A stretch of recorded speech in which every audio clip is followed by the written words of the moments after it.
What's up, good people? Oh man, it's been a little minute since I made a little video and vented or spoke my mind to you, but the whole world is in a little frenzy today because of this whole Roe versus Wade thing, and I get it. I'm gonna start off by saying, I just recently just been going through some changes myself as far as what I put out into the world and what I choose to allow in. Me and the lady got this thing. We call it the 1%, where we're only entertaining 1% of the foolishness, and the other 99% we're putting into things that actually serve us and enhances our life and our group of friends and our circle. An old buddy of mine made a post today on Facebook, and it made me think about it. It's so true, and I commented on it. He was like, he basically said, I'm doing a lot of things. I got a lot of stuff going on. And I immediately started thinking, because I'm not really a big picture taker, so I don't take a lot of pictures, but I do a lot of things, so it's like one of those things where, oh, I didn't know you did that. Because why should you? Why? So, I said it to say this, I do a lot. I have a lot of fun. I got a lot of things, I get fresh, you know what I mean? All type of stuff. And I don't take pictures of it. I don't post it because if you wasn't there, it wasn't meant for you to know. If you weren't involved in that circle, if you're not in my circle, then you wouldn't know. So I don't really care about what anybody else thinks outside of that. You know what I mean? If it's meant to be shared with you, it'll be shared with you. But just because you don't see it, don't mean it ain't there. It ain't happening. You know what I mean? We just get so caught up in trying to impress everybody with what we do. I think that's the main thing. And I can't say I wasn't an insecure individual like that at one point in my life, and I wasn't on that same page. So this isn't, a thing where I'm tooting my horn and, looking down on people. No, I'm just here. This is my evolution. I'm telling you that I don't really care. I don't care what you think. I don't care, what impresses you, what you like, what you don't like. I'm not malicious towards you, but I'm also not out here to serve you. So I'll jump over into more about what's going on now with this Roe versus Wade, and I would like to just encourage, my circle and the people that I care about to,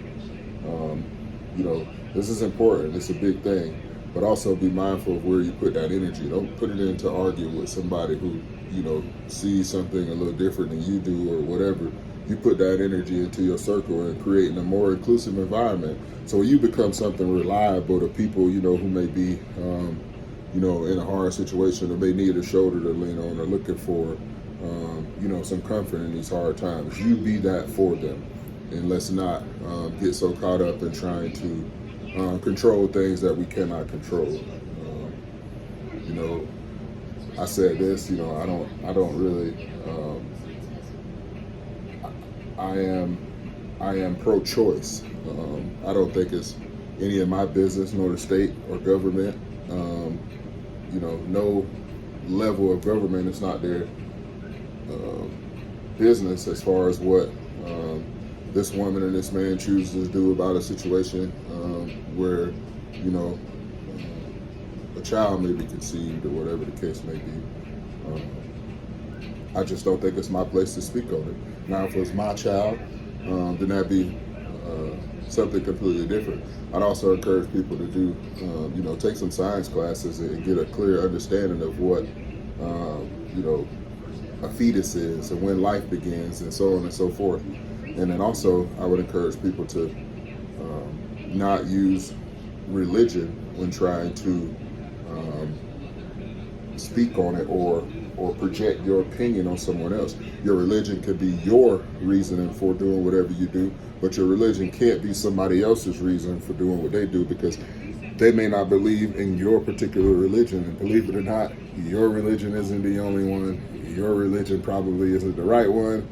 And that's just the way it is, you know what I mean? So, I think we do have a hard time of minding our own business in this country, in this world, for some strange reason. We always got to be involved in what the next person's doing and what they said, and it amazes me how much people are concerned about the lives of other people.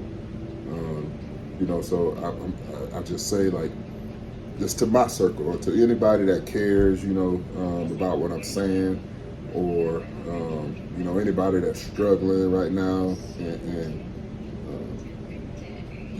trying to deal with what they're seeing in front of them and how this country's unfolding and what's going on. I would just encourage you to, dig deep, get yourself a solid circle, some people that are dependable, some people that you can count on, unconditionally, not, because you up or you down, just you can count on them under any circumstances, and y'all build each other up. You find something that's lucrative to you, get you some money, save your money, take care of your family, take care of your loved ones, the people around you, get your circle sweet and tight, 'cause that's the only thing that's gonna matter, man, when shit hits the fan, and I think it will. That's just my 2 cents, man. My advice. I'm not gonna get into, too much of the political side of it. You know what I mean? And so on and so forth. Actually, I will say this though. I made some posts today about it too because I think it's important. I see people post, babies' lives matter and kids' lives matter and protect our children and all, all this stuff. And I just think they may not be entirely informed, you know what I mean? And that's not, maybe they just don't know. Our educational system sucks, so I can't really blame the individual for it, but to a certain extent, when you're adults, you got to be able to go find some good, credible information and build on that. But, at any given moment in America, it's 2.5 million children homeless. There's 13 million or so that are food insecure, meaning they don't know if that next meal is going to come at all in any given day. I think there's about 1.6 million, I think I read, that are literally on the streets. So, when we can find a solution for those problems, then I'll be fully on board, or whatever you decide to do about abortion that is safe and effective, and that considers the woman also. But I just can't get behind anything else. You can't tell me that, we care about the kids. You can't tell me any of that, because I see what we're doing to them, in our educational systems. I see what we're doing to them, just all over the place as far as, the resources we're not giving them. The lack of meaningful education that we're not giving them, or the lack of meaning education, you know what I mean? So it's like, excuse my word, but we're just we're not making the effort to protect them the way you're trying to control the woman. And that's just the way I feel about it now. So, with that being said, put energy into the things that serve you and the people that serve you, and hopefully you're in service to those people also. Spend time with those people, check up on those people, celebrate with those people, share your joys with those people, share your lows with those people. It's important that we are realistic with ourselves and that we embrace life as it is, because not everything is glitter and gold. Everybody's got ups, downs, all those things like that. But let's be resources for each other, because the government ain't gonna do it, whether it be local, state, federal, whatever it might be. They're not gonna do it. You know what I mean? So we got to stop depending on them. You're not going to get a president who's going to come in and save the day. Let's stop depending on that. You're not going to get a governor who's going to come in and save the day. Let's stop depending on that. It's going to be you, your circle you build, the people you surround yourself with, and your ambition, your drive. That's the only thing that's going to get us there. So just keep that in mind when y'all going about this every day. It's all peace and love, man. I hope y'all the best. Peace.